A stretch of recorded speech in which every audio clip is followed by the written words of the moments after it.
ಇನ್ನು ಬೆಂಗಳೂರಲ್ಲಿ ಐಸಿಯು ಬೆಡ್ಗಳ ಕೊರತೆ ಉಂಟಾಗುತ್ತೆ. ಈ ಹಿನ್ನೆಲೆಯಲ್ಲಿ ವಿಶೇಷವಾದಂತ ಕ್ರಮವನ್ನ ತೆಗೆದುಕೊಳ್ಳಬೇಕಿದೆ ಅಂತ ಆರೋಗ್ಯ ಸಚಿವ ಡಾಕ್ಟರ್ ಕೆ ಸುಧಾಕರ್ ಹೇಳಿಕೆಯನ್ನ ಕೊಟ್ಟಿದ್ದಾರೆ. ಐಸಿಯು ಬೆಡ್ಗಳ ಕೊರತೆ ಉಂಟಾಗುತ್ತೆ, ಹಾಗೆ ಆಗುತ್ತೆ. ಏಕೆಂದ್ರೆ ಪ್ರಕರಣಗಳು ಈ ರೀತಿಯಾಗಿ ವರದಿಯಾಗುವಂತ ಸಂದರ್ಭದಲ್ಲಿ ಏನು ಮಾಡೋಕ್ಕಾಗಲ್ಲ. ಕೆಲ ಚಟುವಟಿಕೆಗಳಿಗೆ ಕಡಿವಾಣ ಹಾಕಲೇಬೇಕಾಗಿದೆ. ಲಾಕ್ಡೌನ್ ಒಂದೇ ಪರಿಹಾರ ಅಲ್ಲ, ಅದು ಕೂಡ ಹೌದು. ಲಾಕ್ಡೌನ್ ಒಂದೇ ಪರಿಹಾರ ಅಲ್ಲ, ಆದ್ರೆ ಬಿಗಿಯಾದಂತ ಕ್ರಮಗಳನ್ನ ಕೈಗೊಳ್ಳಲೇಬೇಕಾಗಿದೆ ಅಂತ ಆರೋಗ್ಯ ಸಚಿವರು ಹೇಳಿಕೆಯನ್ನು ಕೊಟ್ಟಿದ್ದಾರೆ. ಇರ್ತಕ್ಕಂಥ ಸೋಂಕನ್ನ ನಿಯಂತ್ರಣ ಮಾಡಬೇಕು, ಕಡಿಮೆ ಮಾಡಬೇಕು, ಸೋಂಕಿತರ ಪ್ರಮಾಣವನ್ನು ಕಡಿಮೆ ಮಾಡಬೇಕು ಅಂದರೆ ಖಂಡಿತವಾಗಿಯೂ ಕೂಡ ಕೆಲವು ಚಟುವಟಿಕೆಗಳಿಗೆ ನಾವು ಕಡಿವಾಣ ಹಾಕಲೇಬೇಕಾಗ್ತದೆ. ಆ ನಿಟ್ಟಿನಲ್ಲಿ ನಾವು ವಿಚಾರ ಮಾಡಬೇಕಾಗಿದೆ. ಪ್ರತಿಯೊಬ್ಬರ ಸಲಹೆಗಳನ್ನು ತೆಗೆದುಕೋಬೇಕಾಗ್ತದೆ.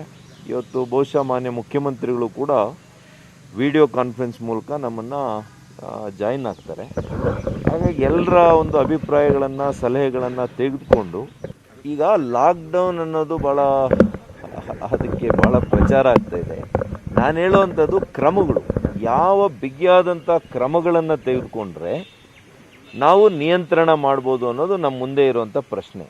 ಲಾಕ್ಡೌನ್ ಒಂದೇ ಪರಿಹಾರ ಅಲ್ಲ, ಆದರೆ ಬಿಗಿಯಾದಂಥ ಕ್ರಮಗಳು ಯಾವ್ದಾವ್ದು ಮಾಡಬೇಕು ಅನ್ನೋದ್ರ ಬಗ್ಗೆ ನಮಗೆ ಸ್ಪಷ್ಟತೆ ಇರಬೇಕಾಗ್ತದೆ.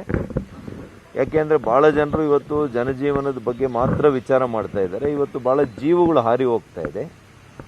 ಮೊದಲು ಜೀವ ಉಳಿಸುವಂಥದ್ದು ಮೊದಲನೇ ಕರ್ತವ್ಯ ಸರ್ಕಾರ. ರಾಜ್ಯದಲ್ಲಿ ಕೊರೋನಾ ಕೇಸ್ ತೀವ್ರ ಏರಿಕೆ ಆಗ್ತಾ ಇರುವಂತ ಹಿನ್ನೆಲೆಯಲ್ಲಿ ನಾಳೆ ಸಂಜೆ 4:30ಕ್ಕೆ ಸರ್ವಪಕ್ಷ ನಾಯಕರ ಸಭೆಯನ್ನು ಕೂಡ ಕರೆಯಲಾಗಿದೆ. 18ನೇ ತಾರೀಕು ಫಿಕ್ಸ್ ಆಗಿತ್ತು, ಅಂದ್ರೆ ನಿನ್ನೆ ಫಿಕ್ಸ್ ಆಗಿತ್ತು ಸರ್ವಪಕ್ಷ ಸಭೆ.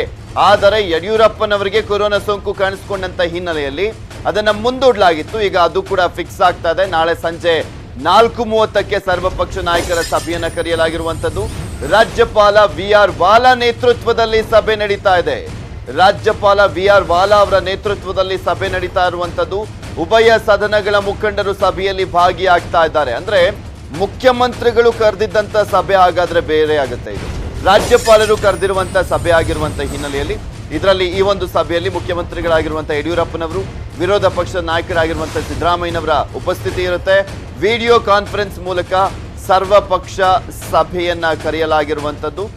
ಕುಮಾರಸ್ವಾಮಿ ಅವ್ರಿಗೂ ಕೂಡ ಕೊರೋನಾ ಪಾಸಿಟಿವ್ ಆಗಿರುವಂತ ಹಿನ್ನೆಲೆಯಲ್ಲಿ ಅವರು ಭಾಗಿಯಾಗ್ತಾರ ನೋಡ್ಬೇಕು. ಯಡಿಯೂರಪ್ಪನವ್ರಿಗೂ ಕೂಡ ಪಾಸಿಟಿವ್ ಇದೆ, ಬಟ್ ವಿಡಿಯೋ ಕಾನ್ಫರೆನ್ಸ್ ನಲ್ಲಿ ಆಗ್ಬಿಟ್ಟು ಸ್ಪಷ್ಟನೆಯನ್ನು ನೀಡುವಂಥದ್ದು ಅಥವಾ ರಾಜ್ಯಪಾಲರ ಸಲಹೆಯನ್ನ ಪಡೆದುಕೊಳ್ಳುವಂಥದ್ರಲ್ಲಿ ಯಾವುದೇ ರೀತಿಯಾದಂತಹ ತಪ್ಪಿಲ್ಲ. ಯಾಕೆಂದ್ರೆ ಇವತ್ತಿನ ಸಭೆಯಲ್ಲೂ ಕೂಡ ವಿಡಿಯೋ ಕಾನ್ಫರೆನ್ಸ್ ಮುಖಾಂತರ ಯಡಿಯೂರಪ್ಪನವರು ಹಾಜರಾಗಲಿದ್ದಾರೆ. ಅದರಲ್ಲೂ ಸ್ಪೆಷಲಿ ಸುಧಾಕರ್ ಅವರೇ ಹೇಳ್ತಾ ಇದ್ರು ಆರೋಗ್ಯವಾಗಿದ್ದಾರೆ ಅಂತ. ಆರೋಗ್ಯವಾಗಿದ್ದ ಮೇಲೆ ವಿಡಿಯೋ ಕಾನ್ಫರೆನ್ಸ್ ನಲ್ಲಿ ಭಾಗಿಯಾಗೋದ್ರಲ್ಲಿ ತಪ್ಪೇ ಇಲ್ಲ, ಭಾಗಿಯಾಗುವಂತ ಸಾಧ್ಯತೆ ಕೂಡ ಇದೆ.